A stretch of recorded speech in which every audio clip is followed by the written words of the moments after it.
cet avantage fiscal va prendre un petit peu, s'il passe, va prendre le dessus sur la loi des 10 ans. Mais ensuite, il ne faut pas oublier que pendant 5 ans, on tombe encore sous le coup de la loi des 10 ans. Maintenant, les positions par rapport à l'administration fiscale israélienne que je vais prendre pendant les 5 premières années, et si je suis très agressif dans l'argent que j'emmène ou dans les revenus que je m'octroie, je vais devoir les poursuivre pendant les 5 années suivantes, ce qui peut entraîner un surplus d'impôts, alors que j'aurais pu avoir une optimisation plus intéressante. Le ministre des Finances Bezalel Smotrich et le ministre de l'Alia et de l'Intégration Ofir Sofer ont fait, il y a quelques semaines, une annonce qui a mis un petit peu le feu aux poudres dans tout le paysage fiscal, notamment pour les nouveaux immigrants. Il semblerait qu'il pourrait, parce que je parle au conditionnel évidemment, y avoir une exemption totale d'impôts. Donc pour en parler, surtout pour faire le clair, nous avons invité Jérémy Ganizat, expert comptable ici présent. Bonjour Jérémy. Bonjour Cathy. Alors on a entendu tout et n'importe quoi sur cette annonce qui bien sûr est une... Il n'y a pas de réforme, c'est un amendement, c'est pas fait, il y a beaucoup d'inconnus. Donc on voudrait juste savoir, pour commencer, de quoi il s'agit exactement.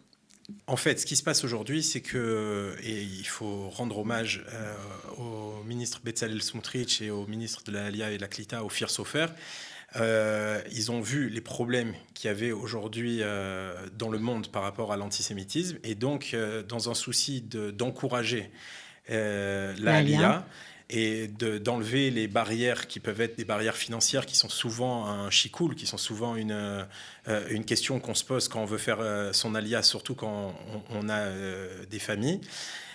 Donc, ils ont décidé de faire une proposition de loi aujourd'hui telle que... Un amendement, en fait. Un amendement, c'est vrai. C'est pas une proposition de loi.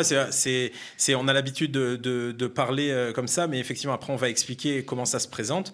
C'est pas une proposition de loi parce que c'est à l'intérieur du budget. C'est un amendement au budget pour faire passer ça plus rapidement, où les Olim qui monteraient à partir du 1er janvier 2026, c'est de ça qu'ils parlent aujourd'hui. Donc, même si ça passe après...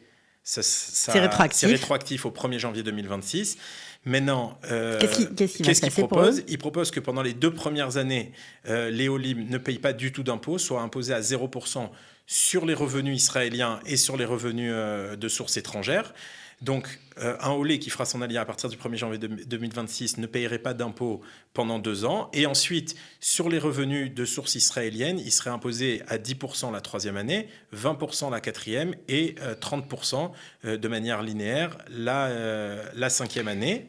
Et ça, c'est l'amendement qu'ils veulent faire passer. Et évidemment, cet amendement n'annule pas les précédentes lois qui ont été votées, à savoir les 10 ans d'exonération fiscale sur les revenus de sources étrangères, sur les revenus passifs et actifs. Et c'est ce qui existe aujourd'hui. C'est ce qui existe aujourd'hui. Ouais. Je tiens à préciser encore une fois, parce que pour pas qu'on pense que sur tous les revenus, on en a déjà parlé plusieurs fois bien sûr. sur ton antenne, évidemment, même la loi des 10 ans n'exonère pas les revenus qui viennent de l'étranger, elle exonère les revenus qui sont générés à l'étranger, et il faut évidemment prendre la mesure de cette définition-là pour pas être en porte-à-faux par rapport aux impôts en Israël. Mais ça, c'est juste un petit aparté. Dans tous les cas, l'amendement qui est mis en place, il va pendant les premières années d'Alia, pendant les 5 premières, prédominer sur la loi des 10 ans parce qu'il est plus intéressant. Dans le cas où il est adopté. Bien sûr, on va en parler dans quelques minutes. On n'y est pas. Mais là, on parle de ce qu'ils veulent mettre en place. Donc, au cas où c'est mis en place, cet amendement va prédominer, tout le monde voudra l'utiliser parce qu'il est beaucoup plus intéressant que toutes les lois qui sont déjà existantes. Donc en fait, on aura cet amendement les 5 premières années et la fin de la loi des 10 ans les 5 années suivantes. Alors qu'est-ce qu'il faut pour que cet amendement existe, soit adopté et soit surtout utilisable par les nouveaux immigrants? Alors là, le problème, c'est que je vais me faire des ennemis. C'est pas grave. C'est qu'il y a un long chemin. Ça veut dire que je vais faire redescendre un peu l'euphorie du moment. Si la décision et la proposition, elle est louable parce qu'on voit un problème et on essaie de le régler, jusqu'à ce que ça passe, c'est vraiment un long chemin et c'est pas encore sûr que ça passe. Donc, ce que j'aimerais, moi, dire d'abord, c'est que faites attention, ne basez pas toute votre alia là maintenant sur cet amendement. C'est pas encore passé, et pour que ça passe, ça fait partie de ce qu'on appelle en hébreu Chok HaEsderim. Chok HaEsderim, c'est des amendements qui sont à l'intérieur du budget. Et c'est en principe des choses qu'on veut faire passer plus rapidement. Donc il faut d'abord que le budget soit adopté. Alors, dans le climat politique dans lequel on trouve, il faut d'abord que le gouvernement se maintienne.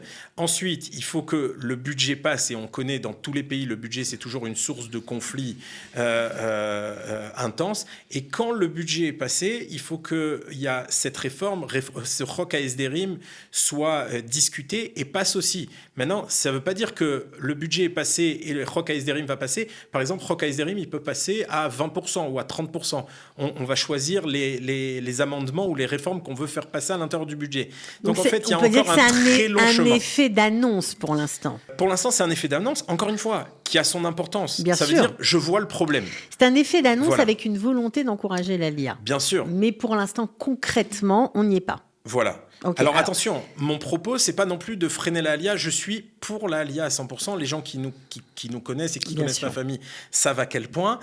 Et moi, même en tant qu'expert comptable, fiscaliste, j'encourage grandement la LIA parce que le régime fiscal en Israël est de toute façon plus intéressant, même sans cet amendement. Mais il faut faire attention. Alors justement, puisque c'est pas encore passé. Vous faites des mises en garde. Qu'est-ce que ça peut avoir comme conséquence pour, on va dire, le public français, parce que c'est eux qui nous intéressent, pour des nouveaux immigrants venus de France ou des pays francophones, enfin, on va dire de France, parce qu'il y a une convention avec la France. Donc, qu'est-ce que ça peut avoir comme conséquence ? Ok. Alors, il faut savoir que à chaque fois qu'il y a des réformes fiscales drastiques. Il y a toujours les pays, parce que là on parle d'encourager l'immigration, donc le pays en miroir, le pays qui est en face, qui va regarder si ça ne pose pas de problème à lui. Pour rappel, il y a quelques années, donc quand la loi des 10 ans, comme on l'appelle, a été votée, la France avait émis des réserves et avait constamment essayé d'imposer les revenus qui venaient de France, sous quel argument ? Il faut rappeler d'abord, pour ceux qui ne suivent pas tout, qui ne connaissent pas tout par cœur, qu'il y a une convention fiscale entre les deux pays, entre la France et Israël, qui est toujours en application pour éviter la double imposition. Voilà, ça, c'est important. On ne paye pas des impôts dans les deux pays. Effectivement, je suis parti sur le principe que tout le monde était au courant. On ne paye pas d'impôts dans les deux pays. C'est une convention fiscale pour empêcher effectivement la double imposition. Et quand la loi des 10 ans a été votée et telle qu'elle avait été présentée, ça a montré que l'impôt en Israël... Ça a énervé la France, on peut le dire. Parce qu'en fait, ça a montré qu'Israël devenait, entre guillemets, un paradis fiscal pendant 10 ans. Et donc, la France a dit, donc les personnes qui génèrent leurs revenus en France et qui partent en Israël ne tombent plus sous le coup de la convention parce qu'il n'y a pas de double imposition, étant donné qu'ils ne payent pas en Israël. Et donc, on va imposer en France. L'administration fiscale a été déboutée en France au tribunal de Toulouse et ensuite au Conseil d'État. Pourquoi ? Parce qu'en fait, la loi des 10 ans n'est pas un régime dérogatoire, c'est un régime incitatif. Ça veut dire quoi ? Ça veut dire que oui, j'ai une atava fiscale, j'ai un avantage fiscal, mais il n'est pas permanent, il n'est pas complet surtout. Ça veut dire quoi ? Ça veut dire que je paye des impôts sur une partie de mes revenus, en l'occurrence les revenus qui sont générés en Israël. Et encore une fois, ça peut être de l'argent qui vient de France, mais qui est généré à partir d'Israël quand je me trouve en Israël, quand je le génère.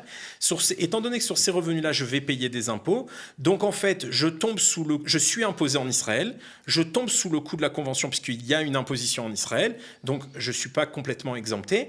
Et à ce moment-là, la France ne peut plus rien dire puisque les 10 ans, c'est une loi interne au pays qui me donne un avantage fiscal. Donc malgré c'est les un tentatives, régime incitatif et ils ont perdu. Tout à fait. Donc malgré les tentatives de faire tomber cette convention fiscale, ça n'a pas marché.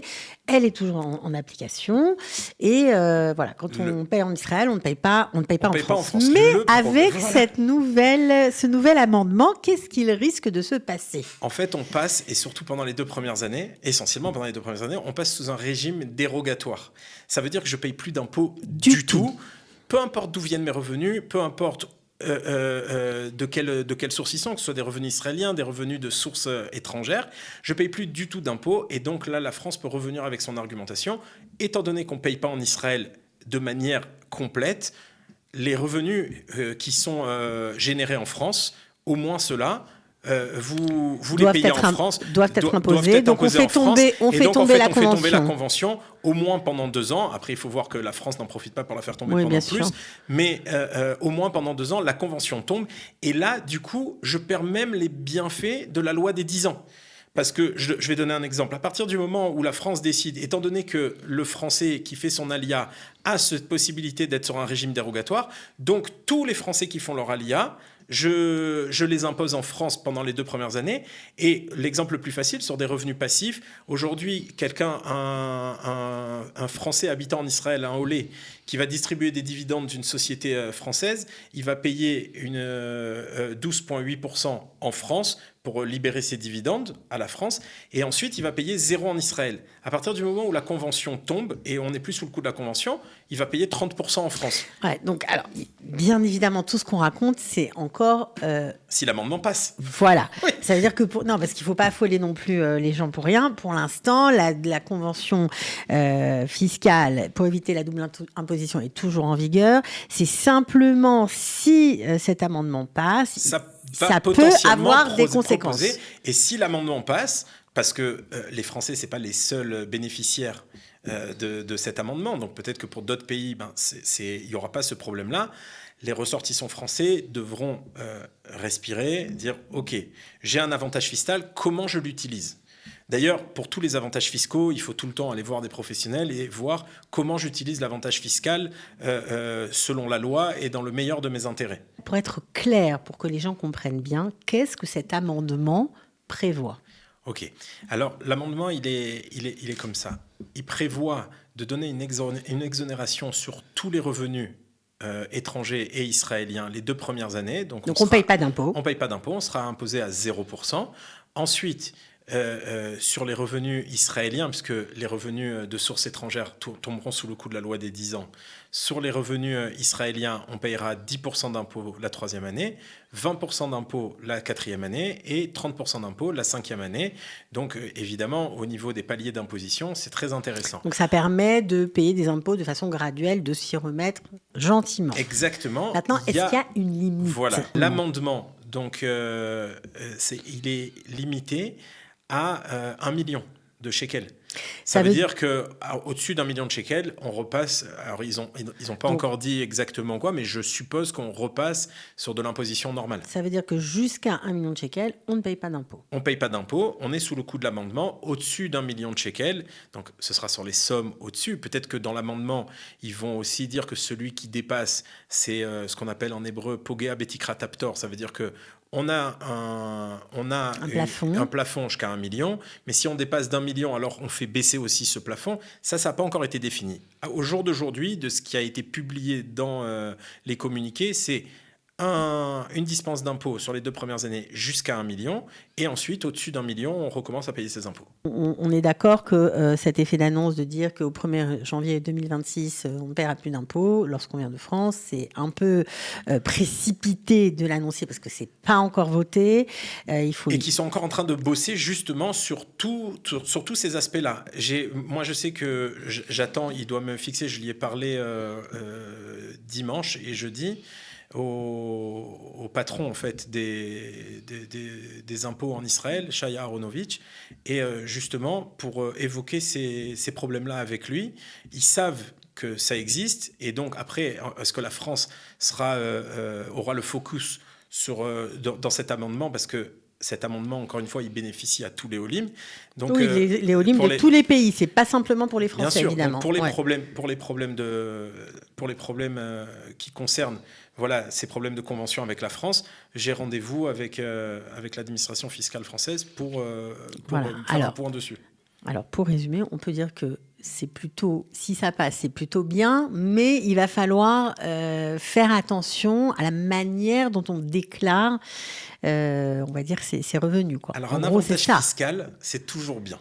Voilà. Mais quand même, de temps en temps, quand on reçoit un cadeau, il y a toujours une contrepartie, et en fait, il faut gérer cette contrepartie. Maintenant, après, le fait d'avoir un avantage fiscal, c'est une carte en plus dans son arsenal pour optimiser ses impôts. Donc oui, c'est bien, si ça passe, c'est magnifique.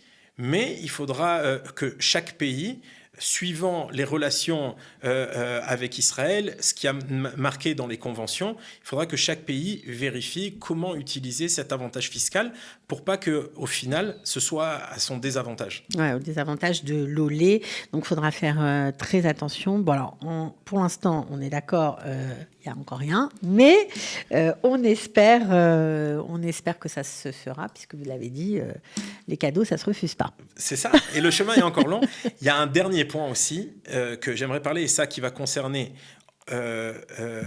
Israël. D'abord, quand on a un avantage fiscal comme ça, où on ne paye plus d'impôts, on a tendance à l'utiliser de manière inconsidérée et agressive. Alors, évidemment que c'est aussi quelque chose auquel il faut faire attention, puisqu'il y a des incidences sur la France, avec ce qu'on appelle les prix de transfert entre les deux pays, sur un service qui serait donné par Israël, et on peut pas faire n'importe quoi. Donc ça, c'est un point à considérer. Le deuxième point aussi, c'est que, comme on a dit, cet avantage fiscal va prendre un petit peu, s'il passe, va prendre le dessus sur la loi des 10 ans. Mais ensuite, il ne faut pas oublier que pendant 5 ans, on tombe encore sous le coup de la loi des 10 ans. Maintenant, les positions par rapport à l'administration fiscale israélienne que je vais prendre pendant les 5 premières années, et si je suis très agressif dans l'argent que j'emmène ou dans les revenus que je m'octroie, si je suis très agressif, je vais devoir les poursuivre pendant les 5 années suivantes, ce qui peut entraîner un surplus d'impôts alors que j'aurais pu avoir une optimisation plus intéressante. Donc il faut vraiment réfléchir à long terme. Oui, c'est aussi un point à réfléchir. Il faut réfléchir sur 10 ans, en gros. Voilà, et c'est pour ça que, en fait, voilà, mon métier, c'est de faire descendre l'euphorie. Non, c'est pas vrai.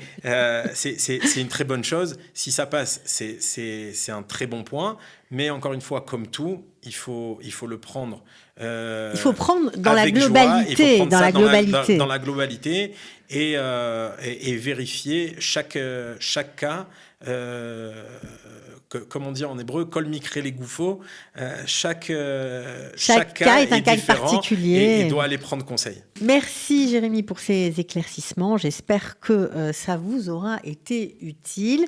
Donc pour l'instant, rien n'est fait, mais ça peut se faire. Il faudra vérifier avec des professionnels en la matière de façon à optimiser vos revenus et faire votre alia dans les meilleures conditions, ce qu'on vous souhaite. Merci beaucoup Jérémy. Merci Cathy, merci beaucoup. À bientôt. Au revoir.